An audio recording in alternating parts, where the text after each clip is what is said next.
Hey guys, welcome back to Let's Play Fire Emblem Fates, and in this episode we are going to take on another paralouge mission. But before we do that, off screen I have been training up some of my units, specifically Mozu and Orochi. Now they are level 20, which means it's time to promote, and also Hana's getting up there too, just not really as fast.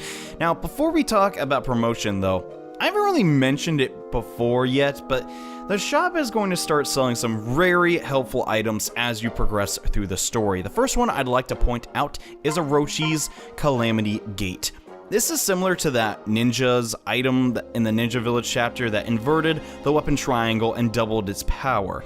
However, this is on Orochi, who before really struggled against battling ninja. Not anymore. If she has this weapon equipped, oh my gosh, she would just destroy them so easily. It has a might of 7 too, so all around not bad, and hey, can get crits, so that's pretty sick. But even better than that is the Rabbit Spirit. This is a rank B talisman, and it's really strong. It has might 11. Yeah, kind of kicks the Tiger Spirit's butt in all ways, except for the fact that after its use in combat, it does decrease our skill and magic for a turn, which kind of makes it to where you can't spam it or you'll basically run out of magic. But all in all, it's a nice to make sure that your weapons are updated for this upcoming chapter. And yeah, I also recommend highly you get a Spirit Katana if you're going to tackle this next mission. Just throwing that out there. Being strong against monsters might be a good idea, maybe. Okay.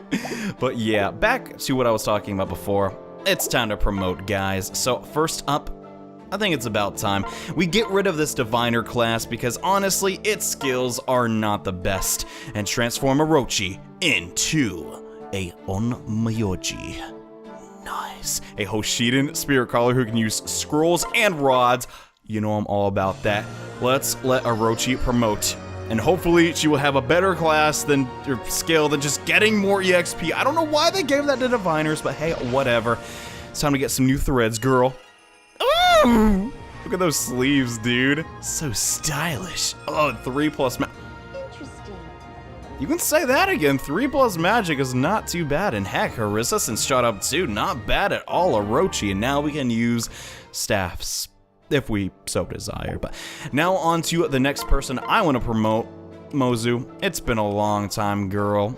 You've had this coming forever. We are going to change Mozu into a Master of Arms. It is true, pretty much every class that Mozu can become is great, but for this playthrough, I really want to focus on Master of Arms because, well, I plan to use Mozu in a future playthrough, and, well, we're gonna make her an archer in that one because you don't really get a lot of archers in that. Okay, I'll stop talking about the future and let's promote Mozu into a God of War.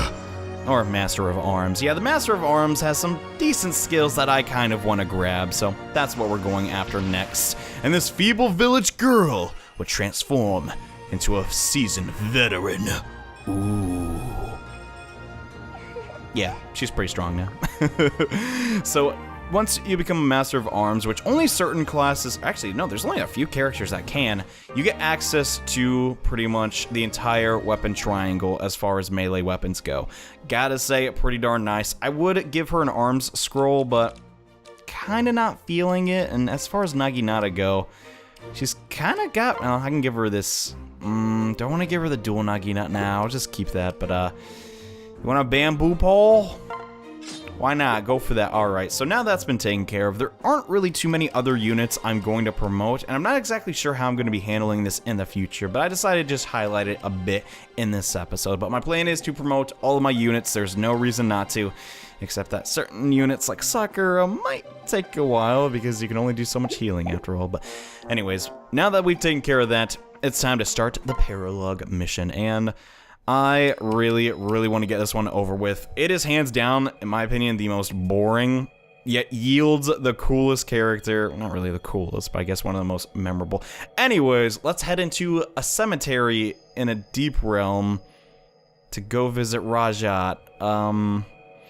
Okay, not your run-of-the-mill mission, but I guess I'll give it a shot.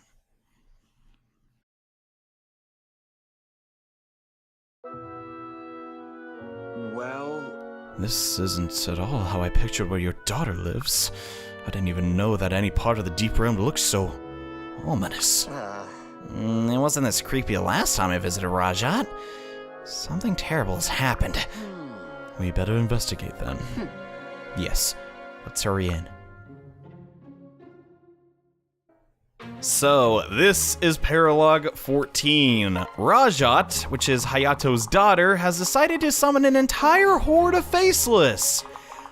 For some reason, she thought that was a good idea, and if you don't recognize Rhajat, she's basically the reincarnation of Tharja, which is, well, her name kind of just jumbled up a bit, from Fire Emblem Awakening. I'm not exactly sure why she's back. I mean, she is literally the most popular character from that game, maybe next to, someone else, but I don't know. She's back. We gotta kick her butt. That's the end of that. Let's think here, though. Really? Outside of the fact that these faceless have, like, some of them have, let's see, yeah, this one has Axe Breaker and the like. These are just faceless. They're kind of like throwaway monsters. They should not pose any major threat to you. And now that I've promoted some of my units and have Azama with us, yeah, this is kind of GG for the enemy. Although, you are required to bring Hayato here, so hopefully you have him at least a decently high level. If not, this could be a little bit tough, but with all that being taken care of, let's begin the battle and see how this goes. So, really, my strategy here, and oh my gosh, it plays the Awakening music. It's nostalgic for me, but at the same time, I've heard this way too many times because I played way too much of Awakening, but my strat here is I'm going to just dump Mozu in the forest, and she can probably just beat everybody down because her personal skill lets her heal every time she's in the woods by 20%, which is a lot, so that shouldn't be a problem. And let's see, what should Silas start with? Really not get, oh wow, that actually is a lot of damage. So we're gonna dust off his spirit katana, which I don't know why we're dusting it off when we literally just bought it from the store. And yeah, he's gonna do some work in this chapter. Hopefully. He is level 19, but at the same time, Cavaliers can only take so much damage. Let's see, though. That's not going to be enough to kill at all. Oh. I take that back. I knew she was going to get that crit because she was paired up with Sakura. I actually didn't. That's insanely lucky. I'm getting so lucky in this game, I swear. But, let's see. Calamity Gate, 86. Rat Spirit would do 100. No matter what we do, though, we cannot kill this faceless, which is really, really annoying. We could do that. That'll definitely kill, assuming Orochi hits her second attack, or the, follow-up attack. I guess we'll just go for that. The reason I brought Takumi in this battle is because, really, it's just been too long, and it does not... Oh, we saw the Calamity Gate. Yeah, it's almost like a demon thing. It looks really cool. Oh my gosh. Orochi just looks so cool in her no robes. Oh my gosh, yes. I dig it, and not the best level. A little bit of strength, though, doesn't hurt. I prefer more skill, though. Let's think. I probably should dance with Hinoka to get her onto this Dragon Vein, because I just do not like any time that my units get damaged by anything. And let's see, they just have such an annoying amount of HP, dude. God dang it, I hate this. I mean, I don't hate this mission, but it's just it's one of those annoying things. 14 and 28% hit. That's not so great. I guess we'll unload the practice katana. It was probably a bad idea to pair up Kaden and Hana. Oh, Pavis hit, darn it. They're activated. Well, maybe we'll get the crit and it won't even matter. Oh, man. We didn't finish it off even with a crit. So Pavis is really annoying. Let me just... Where the... Okay. I had it for a second. I lost. And half sword, lance, axe, beastone, fist, saw, and just... It lowers all, melee weapon damage. It's bullcrap. I really dislike that ability in this game, but what are you gonna do? It's a part of the game, and let's see. Oh, wow. Imagine that. Azama's gonna get a kill. Remember last episode where actually it was second to last episode, I said, I'm not gonna use Azama every chapter, and look what happened. Whoa, that water effect was really cool. Every person who's played this game that I've at least talked to is all they say is wow, isn't it so cool that you can sink in, teleport on the map where you are? We're actually on a water tile, so we're here. And that goes to show the amount of detail they really wanted to put into Fates. Obviously, they exceeded expectations with Awakening, and everyone really likes Awakening, myself included, but yeah, that just turns off the bog and doesn't make you take like 10 damage. Kind of annoying, but yeah, I don't know, man. People are really impressed with Fates. Honestly, I am too. I was debating on making a review for it because I was just so like, guys, you gotta get this game, it's freaking amazing, but I guess the best review is me making multiple Let's Play videos, because I mean, come on, I'm not gonna make 40 videos of a game I don't like, you know? And I was really on the bog tile? Are you kidding? Whatever, alright. So here's the issue. The faceless just keep coming, dude. Like, there's really no way around it. And I'm going to move right here, switch, and now Mozu is ready to kill just about everybody. I'm gonna go over here, pretty much bait with Corrin, get rid of this bog. Why the heck not? Neutralize that totally. The thing is, it does not affect the faceless, so there's no reason not to do that. I'm gonna move. I'm just gonna move Silas up. He can tank one more. Oh gosh, there's 4 of them though. I'm gonna move right here, so we only have to take a couple, like, attacks. I'm gonna. Oh man, I wish I could move Azama. I'm pretty much just going to not overextend, but try and get a little bit closer, because I do want to finish this chapter at a decent pace, because here's the problem, guys. Yeah, this chapter is just a complete crawl. Like, it's just not well timed at all, and we could potentially get the kill with that. It's a bit risky, though, because I'm not sure what the counterattack's going to look like. Then again, though, Silas is a man. He's ready for this. He's a man on a mission. That spirit katana of his is going to completely eviscerate. Get out of here. You got nothing on this. Just horse man. That makes it sound like he's like he has a horse head or something. But Silas will now reach level 20, and you know what that means. Actually, if I had Azura in range and he wasn't going to get attack, I'd do it this turn, but whatever. We're just going to end off, and Silas should be able to completely obliterate these guys. Obro getting in with the guard stance, completely nullifying all the damage. Dang. And we even got the crit. Silas is kind of doing a good job being a knight, man, I gotta say. And it's kind of cool to see, like, a, you know, a Norian knight wield a katana. Really oh my gosh. Silas, my boy. He's not even promoted yet, and he's just kicking butt. Really, that's what being prepared does. If you see the spirit katana, I highly recommend grabbing it. But yeah, I take it back. I was really worried about you, Silas, but not anymore. Oh my gosh. I don't know what it is with me and like mounted units, or at least your horse like units in Fire Emblem games. I always get really attached to them, and I liked Gunter a lot too. Oh man, Gunter, I miss you, dude. But you know what? Speaking of Gunter, it's time to promote. And yeah, perfect, awesome. So here's the thing about Silas. He has 2 possible promotions that he can do through the Master Seal. You can become a paladin and have increased movement speed and all around just be a more defensive unit. Or you could become a great knight. Your regular defense shoots way up. You can use all 3 weapons in the melee weapon triangle, and you get just so much more attack. And honestly, Gunter, man, I miss you. But unfortunately, you're gone. That's what Silas is for, though. Yeah, you can promote mid-battle. I didn't really plan to do like this, but I was like thinking, wait, why would I not? So let's turn Silas into his next class. I've been waiting for this. I gotta say, though, I don't like the armor, because it just does not look right on Silas, but I'll take those stats, man. I don't need resistance where I'm going. Now we can wield access to. It's unfortunate, yeah, we will not get any higher with swords, but really, now Silas just has so much coverage, it does not even matter. So now we're going to sing. He's going to get a little mini buff, and then we can just start going to town on these, like, just faceless. They can't do anything to us anymore, and oh my gosh, he looks so stinking cool. What the dump back-to-back crit? Alright. Starting out strong, I see Silas, and holy crap, that shield is huge. But yeah, so now it's time for Mozu to start kicking some butt. Steel Naginata or Bamboo Pole. I'm thinking the Naginata, yeah. These guys cannot do... What the dump? You're a bad apple? I didn't even see that coming, man. But apparently Mozu's showing off that she's promoted too. She doesn't want to be left behind. Holy... Well, things are definitely looking my way. I dig this, though, so let's think. Rabbit Spirit, we haven't shown that off. We might as well give it a shot. Unfortunately, Orochi just does not have that little extra damage to just knock out this Faceless in one hit, but that's totally fine. Let's think, though. Can attack with... Oh, man, I'm out of range with a Takumi. I'm going to put a Zama over here, too. Hopefully that'll be enough to where... Wait, is she going to get... No, she'll be fine. Hayato and Orochi should be able to take down these 3 Faceless. The issue is there are reinforcements all over this map, and there's really nothing we can do about it to stop it, so kind of unfortunate.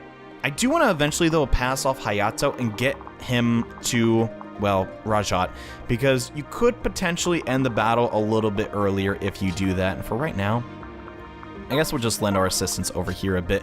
Really, I don't know what I'm doing in this chapter. I'm kind of just flying all over the place, trying to just beat all the Faceless as quickly as I can. But to help us do that, we should probably start more battles. And this isn't too good because now we're going to get a bit of damage. And also, the Rabbit Spirit is going to decrease our magic yet again. And oh my gosh. I mean, I like the outfits in this game, but I just got to say, Orochi looks so, like... cool in those like really big robes. Like, I don't know, some people are like, what, their outfit was better, and I'm just like, no dude, she's more elegant now, if that makes any sense. And holy crud, Mosey was getting back-to-back crits. I didn't even talk about that, but yeah, Master of Arms, they're strong, like really strong. Apparently not strong enough to knock out the Faceless in one turn though. And did I really have solo Korn for this chapter? That's kind of weird. I probably should have paired up Hinoka and not Takumi and Korn. That would have made way more sense. And holy crud, they keep coming. Yeah, this is why I strongly dislike this chapter. It's just not the best, but hey, whatever, you gotta do it. All right, so let's get started. I'm just gonna knock out this entire wave to the left of me and then just move on. All right, spoiler alert. Yeah, Azama defeats him. It's not that hard to figure out. And let's see, kind of want to give her a break for a little bit. Let's just peel back, I suppose. Then again, they are getting closer.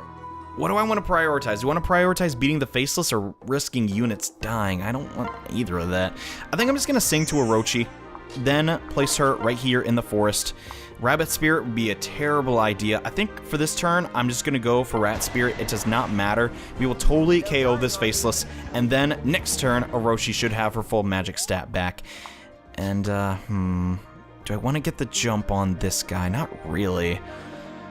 I'm just going to sit right here, and I'm just going to play a little bit passive this turn, except for the fact that, yeah, I'm going to totally be killing all these Faceless. I'm actually going to take out this one. Oh, man, we're not getting the double? Oh, that's because he has Sword Breaker crud. Well, we do have a partner who... Oh, man. There's really no way around it. We're not going to take those guys down very easily. I'm just going to, like... take care of this Faceless for right now. No reason not to.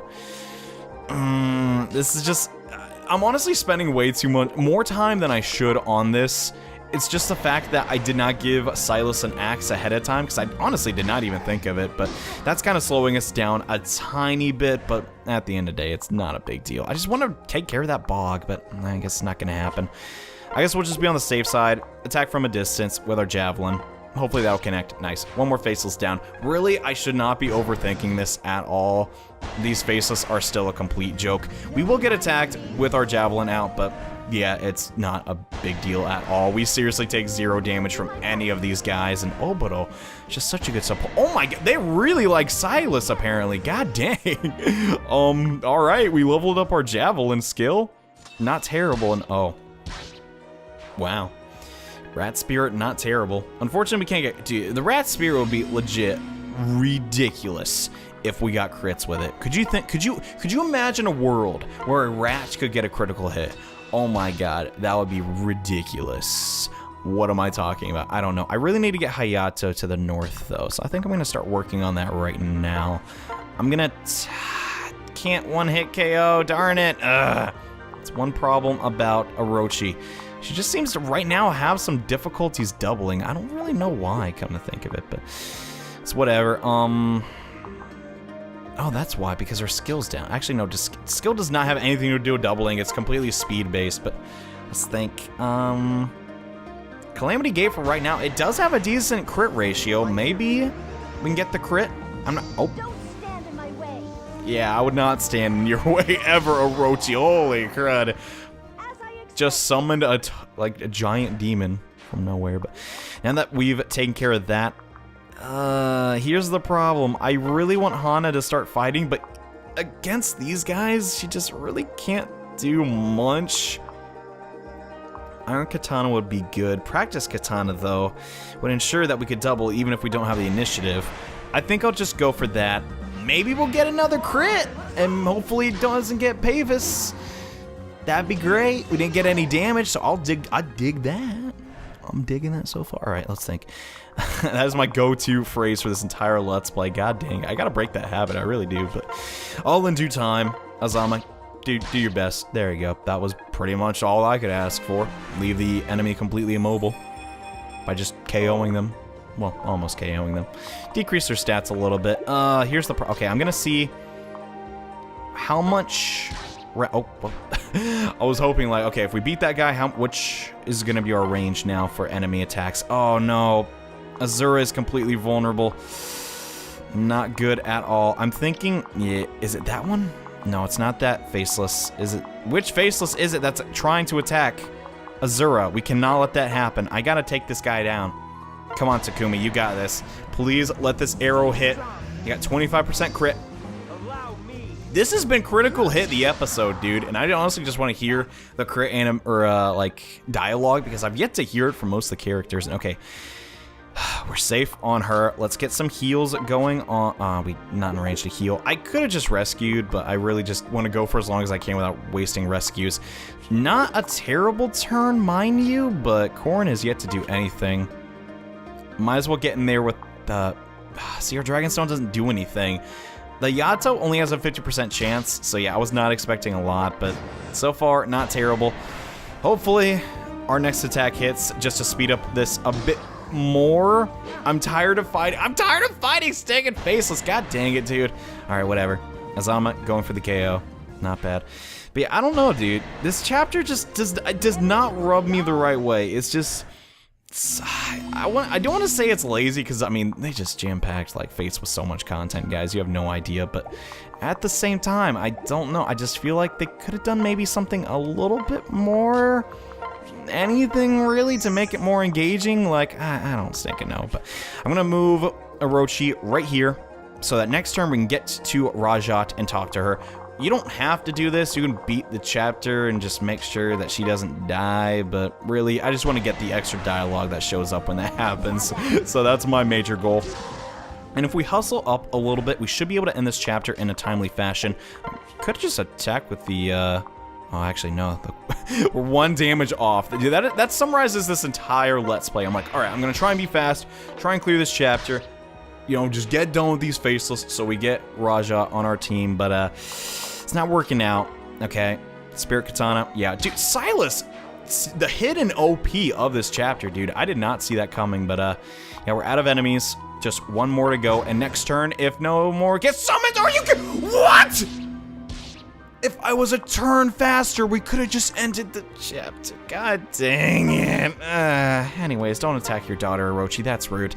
Switch to Hayato and talk to Rajat if you want this extra dialogue. Not required, but, yeah, I'm gonna do it in... Father, you've arrived. Meet your grandchildren. Aren't you proud of me? I've mastered the art of summoning. The faceless just keep on coming. It's so beautiful. What? This is horrifying! If you summon any more of them, we won't be able to cut them all down! Huh? But I've only just begun. They're part of our family, Father. Listen. You need to stop this. Now. Please. Father knows best. What? How can you say that? You know nothing about summoning. Rajat? You know that's not what I mean. Now help us clean up this mess. Fine, Father. Oh. Alright, that's so funny to me, because I mean at the same, you forget these two are, you know, a family. As odd of a family as Orochi and Hayato, and apparently they create Tharja, but yeah, we're still not out of the woods yet. God dang it. Alright, we need to get Mozu down south ASAP. And come to think of it, I'm gonna do that. Sing to Tsubaki. Not really going to be the best for stats, but we're just going to plant Mozu in the forest, and hopefully we can deal with all these units. I think between Azama and Mozu, we should be okay. And I didn't mean for Azama just to turn into another ninja, but so far he's doing that job rather well. I'll take it, but yeah, we're not really going to use, like, Rhajat. At the moment, her stats are just really not cutting it to get combat. But later on, holy dump. Still, the kids are not as overpowered as they were in Awakening, but they're still pretty decent. There's only a couple of outliers I think are just not great at all, and come on. Hit a crit or something. I just want to be... I'm done fighting Faceless, dude. I'm legit done. I don't care about this anymore. We got Rajat, we should be out, but now is the time I like to talk about something that's been on my mind a lot lately, and that is, like, indie games. I don't know if you guys play them a lot. I mean, I don't think I've done a Let's Play of an indie game on my channel ever, but I'm actually a really big fan of specific ones.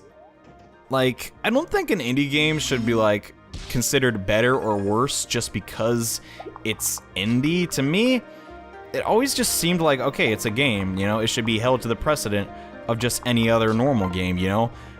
And apparently that's still not the general consensus. I don't get that. Is there some reason that, you know, okay, I understand it's a smaller studio and all that crud, but at the same time, it's just a video game. Like, it should be, like, despite the people that made it, shouldn't it just be held to the same, like, precedent as, like, any other game? Like, okay, I'm a really big fan of The Binding of Isaac and Skullgirls. Like, right off the top of my head, those are two of my, like, favorite, like, indie developed games.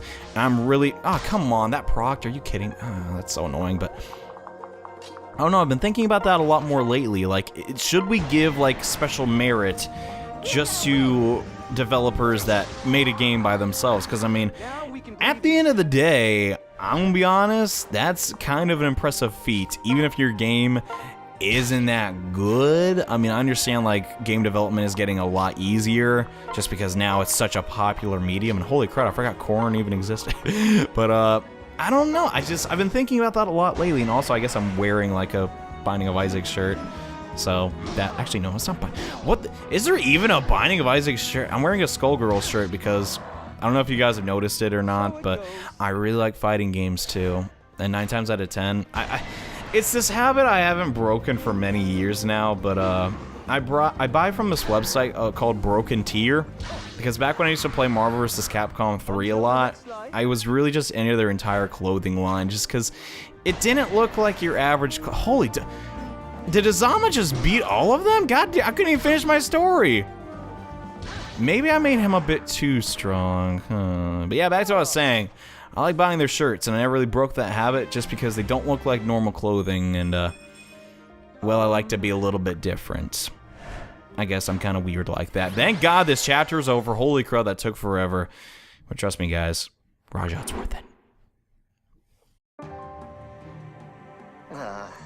Well, clean up that mess.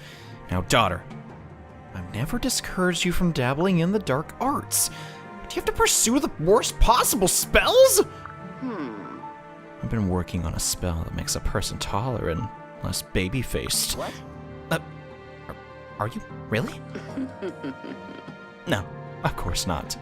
Very funny. Anyway, no more summoning. Understand? Huh? No way. My next spell is going to be 100-fold more effective. Seriously? What possessed you to do such a thing? In that case, I've got no choice. You're coming with us. What? But this is my sanctum. If you're going to keep at these studies, then I gotta keep an eye on you. In fact, I'm gonna take charge of your magical education. I don't have a say in the matter, do I? All right. As long as you give me interesting challenges, Father. How about you start on that spell to make a person taller? That seems respectable. Pardon the intrusion, but I've got some great ideas for research. How about a spell that makes a person less afraid of the dark? Or a cure for crying every time someone botches his battle moves? Huh? Who would need that? You? No, don't be silly. I mean, your father here. I think he should focus more on being braver, not taller. Tsubaki, I'm braver than you are! I'll get to working on those spells right away. After seeing you in action here, Father, I can see how I can really help. I think all your friends need my help too. Oh, this is going to be fun.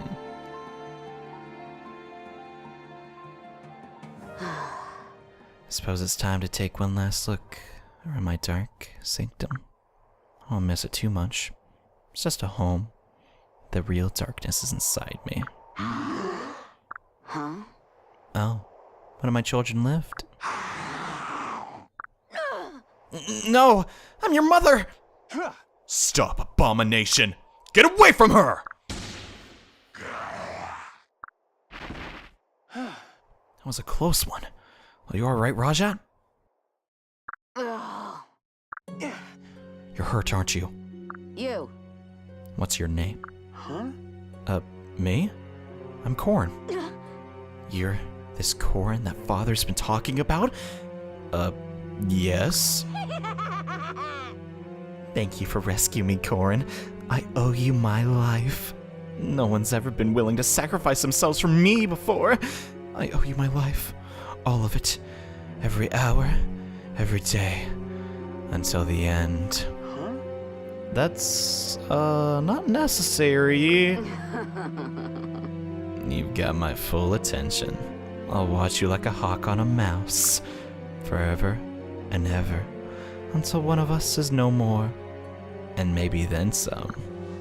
Your name is branded upon my mind's eye. What a strange young woman. I guess that's just her way of saying thanks. Of course, you could just say thanks. An odd one, that, Rhajat. You summoned me, Corrin. I'm here for you. Should you need me, my dark arts are at your disposal. I will be as close as your shadow. Actually, I will be your shadow. So yeah, Hayato's daughter stinging weird. Kind of a callback to Awakening again. That Tharja was kind of creepy towards the leader of the army, and this time I guess they just couldn't think of another character development cycle, so they're just like, hey, we're just gonna copy and paste and put her in this game too.